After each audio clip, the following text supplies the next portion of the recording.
Hello বন্ধুরা, অভিজ্ঞান education YouTube চ্যানেলে তোমাদের প্রত্যেককে স্বাগত জানাই। বন্ধুরা, সামনেই তো প্রাইমারি ইন্টারভিউ প্রক্রিয়া শুরু হতে চলেছে। তাই এর মধ্যেই তোমরা কম বেশি প্রত্যেককেই শুনেছো যে প্রাইমারি ইন্টারভিউয়ে যে ওয়েটেজ ছিল, মাধ্যমিকের উচ্চ মাধ্যমিকের জন্য নাম্বার ছিল, ডিএড ট্রেনিং এর জন্য, টেটের জন্য যে বরাদ্দ নাম্বার ছিল, সেই নাম্বারগুলো কিন্তু বিস্তর পরিবর্তন করা হয়েছে। যেমন টেটের জন্য ৫ থেকে বাড়িয়ে ২৫ করা হয়েছে, উচ্চ মাধ্যমিকের যে ১০ নাম্বার ছিল তার সেটাকে কমিয়ে ৫ করা হয়েছে, ট্রেনিংয়ের ১৫ নাম্বারটা কমিয়ে ৫ করা হয়েছে। তো এই ধরনের কিন্তু অনেক তথ্য কিন্তু সামনে আসছে, যেটা কম বেশি তোমরা প্রত্যেকেই জানো। তা আজকের ভিডিওতে আমি তোমাদের সাথে শেয়ার করতে চলেছি যে এই যে প্রস্তাব, যে নম্বরটা, যে ওয়েটেজটার পরিবর্তনের প্রস্তাব, এটা কখন থেকে কার্যকর হতে চলেছে সেই বিষয়ে আমি তোমাদের সাথে আলোচনা করব, যাতে করে তোমাদের মধ্যে একটা যে কনফিউশন রয়েছে যে এই যে সামনের নিয়োগ প্রক্রিয়া, অর্থাৎ প্রাইমারি টিচার রিক্রুটমেন্ট ২০২৫ যেটা সামনে হতে চলেছে, এইবারে কি এই নিয়মটা কার্যকর হবে কি না, এই বিষয়ে তোমরা অনেকেই দ্বন্দ্বে আছো। তোমাদের অনেকটা কিন্তু বুঝতে সুবিধা হবে আজকের আলোচনাটার পরে। তো চলো সরাসরি আজকের আলোচনাটা শুরু করি। তা প্রত্যেকবারের মতো তোমাদের বলে নিই, তোমরা যদি আমাদের চ্যানেল অভিজ্ঞান এডুকেশনে প্রথমবার ভিজিট করে থাকো, আমাদের চ্যানেলটিকে তোমরা সাবস্ক্রাইব করে নিতে পারো। এই চ্যানেলেতে আমরা মূলত প্রাইমারি ইন্টারভিউয়ের গাইডেন্স দিয়ে থাকি এবং ডিএলএড এর আপডেট টাইম টু টাইম আমি তোমাদের দিয়ে থাকি আমাদের চ্যানেল অভিজ্ঞান এডুকেশনের মধ্য দিয়ে। তোমরা দেখতে পাচ্ছ খুবই ইম্পর্টেন্ট ভিডিও রয়েছে, যেগুলো প্রাইমারি ইন্টারভিউয়ের জন্য মোস্ট ইম্পর্টেন্ট, এবং তোমাদের কিন্তু অনেকটাই হেল্পফুল হবে এই ভিডিওগুলো দেখলে। কাজেই এই ভিডিওগুলো তোমরা ওয়াচ করবে এবং আমাদের চ্যানেলের সাথে জুড়ে থাকতে চ্যানেলটিকে তোমরা সাবস্ক্রাইব করে নাও। তো চলো সরাসরি আজকের আলোচনাটা শুরু করি। তা এই যে আর্টিকেলটা তোমরা দেখছো, এটা একটা লিডিং নিউজ পেপারে প্রকাশিত হয়েছে। তো এখানে যেটা বলা হচ্ছে যে প্রাথমিক টেটে ২৫ নাম্বার, যেটা তোমরা প্রত্যেকেই দেখেছো, বিভিন্ন নিউজ চ্যানেলে দেখেছো। তো এই যে টেটের ২৫ নাম্বার বরাদ্দ করা হয়েছে, এটা কখন থেকে কার্যকরী হবে সেই বিষয়ে এই আর্টিকেলটা প্রকাশিত হয়েছে। তো কি বলা হচ্ছে দেখো, ইন্টারভিউ এবং ডেমনস্ট্রেশনের জন্য যথাক্রমে ৫ নম্বরই থাকছে। কারণ তোমরা জানো যে আগেতেও ইন্টারভিউয়ের জন্য ৫ ছিল এবং ডেমনস্ট্রেশন অর্থাৎ ডেমো দেখানোর জন্য ৫ ছিল। সেখানে ৫ আর ৫ এ ১০ যেমন ছিল সেটা বরাবরই থাকছে।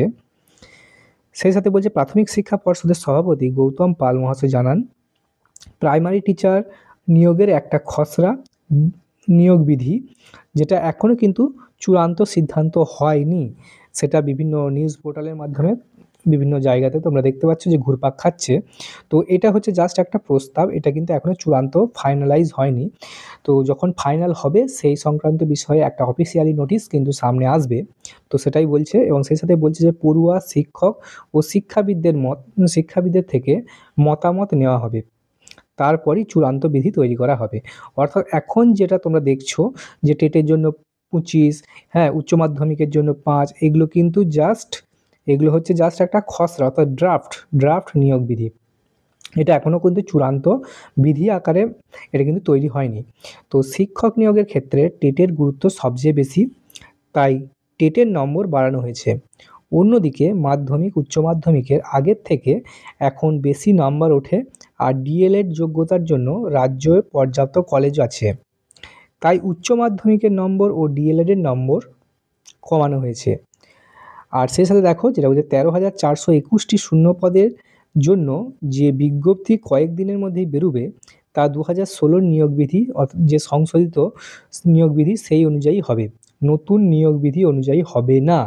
তো তোমরা বুঝতে পারছো যে সামনের যে নিয়োগ প্রক্রিয়াটা হতে চলেছে, ১৩,৪২১টি শূন্য পদে নিয়োগ, সেটা কিন্তু ২০১৬ যে নিয়োগ প্রক্রিয়া, ২০১৬ নিয়োগ বিধি মেনেই কিন্তু এটা হবে। নতুন যে নিয়োগ, অর্থাৎ টেটে ২৫ নাম্বার যে ব্যাপারটা বা নতুন যে ওয়েটেজ, সেই নতুন ওয়েটেজ কিন্তু এই সামনের রিক্রুটমেন্টে অ্যাপ্লিকেবল হবে না। যদি এটা অ্যাপ্লিকেবল হয়, পরবর্তী যে নিয়োগ প্রক্রিয়াগুলো হবে সেখানে কিন্তু অ্যাপ্লিকেবল হওয়ার একটা প্রবল সম্ভাবনা থাকছে। সেই সাথে দেখো বেশ কিছু বিষয় বলা হয়েছে, যে প্রার্থী বাছাইয়ের জন্য থাকবে মোট ৫০ নাম্বার। তো মাধ্যমিকের আগে যেমন ছিল ৫ নাম্বার, এখনও সেটা ৫ই রাখা হয়েছে, মাধ্যমিকের জন্য ৫ নাম্বার। উচ্চ মাধ্যমিকের জন্য বরাদ্দ আগে ছিল ১০, সেটাকে কমিয়ে, মানে নতুন যে নিয়মটা আসতে চলেছে সেখানে কিন্তু ৫ করা হচ্ছে। ডিএলএডের জন্য আগে ১৫ নাম্বার ছিল, সেটাকে কমিয়ে এখন ৫ নাম্বার করা হয়েছে। টেটের জন্য ৫ ছিল, এটাকেই বাড়িয়ে ২৫ করা হয়েছে, এবং এটা 20 নাম্বার এক ধাক্কায় টেটের জন্য বাড়ানো হয়েছে। অতিরিক্ত যোগ্যতা অর্থাৎ এক্সট্রা কারিকুলাম অ্যাক্টিভিটির জন্য কিন্তু আগেতে 5 নাম্বার ছিল। তোমাদের আমি ভিডিও করে দিয়েছিলাম যে কোন কোন কম্পোনেন্টগুলো এক্সট্রা কারিকুলামের মধ্যে রয়েছে। সেই অতিরিক্ত যে যোগ্যতা এক্সট্রা কারিকুলাম সেটা কিন্তু 5 থাকলেও সেটা কিন্তু তুলে দেওয়া হচ্ছে। দেখো এখানে 0 দেওয়া রয়েছে, কোনো কিছু নেই। অর্থাৎ এক্সট্রা কারিকুলাম কিন্তু তুলে দেওয়ার একটা সিদ্ধান্ত হতে চলেছে। ইন্টারভিউতে আগে 5 ছিল, এখনও 5ই থাকছে, এবং অভিজ্ঞতা অর্থাৎ এক্সপিরিয়েন্স 5 ছিল, এখন 5ই থাকছে। ওকে, তো বোঝা যাচ্ছে যে কীভাবে পরিবর্তনটা হতে চলেছে, কত কত নাম্বারে চেঞ্জ হতে চলেছে। এগুলো আগে ছিল, অর্থাৎ যে 2016 রিক্রুটমেন্ট রুলস, সেই রুলস অনুযায়ী এটা রয়েছে, এবং এখন অর্থাৎ যেটা ড্রাফট আকারে রয়েছে সেটাতে এই ওয়েটেজগুলো কিন্তু হওয়ার একটা প্রস্তাবনা দেওয়া হয়েছে প্রাথমিক শিক্ষা পর্ষদের তরফ থেকে। তা আশা করি তোমরা বিষয়টা বুঝতে পেরেছো যে নতুন যে ওয়েটেজ, নতুন যে রুলস নিয়মটা আনার কথা বলা হচ্ছে, এটা কিন্তু সামনে যে 13,421টি শূন্য পদে নিয়োগ হবে, এই নিয়োগ প্রক্রিয়ার ওপর কিন্তু কোনো রকম কোনো প্রভাব পড়বে না, এমনটাই প্রাথমিক শিক্ষা পর্ষদের তরফ থেকে জানানো হয়েছে। তো যখনই এই নিয়মটা চূড়ান্ত পর্যায়ে যাবে তখন কিন্তু অফিসিয়ালি একটা নোটিশ আকারে এটা কিন্তু জানানো হবে প্রত্যেক ক্যান্ডিডেটদেরকে।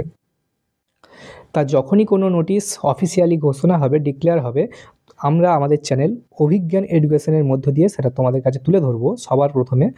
তাই অবশ্যই আমাদের চ্যানেল অভিজ্ঞান এডুকেশনকে তোমরা সাবস্ক্রাইব করে নাও, তো লেটেস্ট আপডেট তোমরা সবার প্রথমে পেয়ে যাবে আমাদের চ্যানেলের মধ্যে দিয়ে। ভিডিওটা ভালো লাগলে অবশ্যই একটা লাইক করে দাও, বন্ধুদের সাথে শেয়ার করে দাও বেশি বেশি করে, যাতে এই ইনফরমেশন সবার কাছে পৌঁছে যায় এবং সকলে আমাদের চ্যানেল সম্পর্কে জানতে পারে। তো দেখা হচ্ছে পরের ভিডিওতে, ততক্ষণ অবধি ভালো থাকবে, ধন্যবাদ।